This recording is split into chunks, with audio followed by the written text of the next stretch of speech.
Karnaphuli tunnel এর বেশ luxurious sort of apartment বা বিল্ডিং তৈরি করা হয়েছে, যার কোনো প্রয়োজন ছিল না। এখানে কয়েকশত কোটি টাকা খরচ হয়েছে। এলজিএফডি একটা মিনিস্ট্রি থেকে 3500 কোটি টাকা নাই হয়ে গিয়েছে, শুধু কাগজ দেখিয়ে টাকা নিয়ে চলে গেছে, কোনো কাজ হয়নি। জাস্ট উপরে কোনো রকম একটা লোক দেখাতে হবে একটা কিছু করেছে, 3500 কোটি টাকা গায়েব হয়ে গেছে। নেই।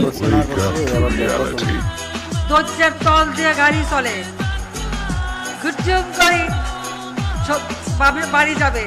এই যে ধৈর্যের তল দিয়ে যে গাড়ি চলার ব্যবস্থা, অর্থাৎ টানেল, আর এই টানেল যোগাযোগ ব্যবস্থায় শুধু চট্টগ্রাম, ঢাকা, চট্টগ্রাম না, সমগ্র বাংলাদেশের যোগাযোগ, পাশাপাশি আমাদের আঞ্চলিক যোগাযোগ একটা বিরাট ভূমিকা রেখে যাবে। আমি চ্যালেঞ্জ দিয়েছিলাম, আমি বললাম দুর্নীতি করতে আসিনি, মানুষের সেবা করতে এসেছি। শেখ মুজিবের মেয়ে দুর্নীতি করে না। দক্ষিণ এশিয়ায় এত বড় টানেল, এটা এই প্রথম। আমি চীনের মহামান্য রাষ্ট্রপতি শি জিনপিংকে আন্তরিক ধন্যবাদ জানাই।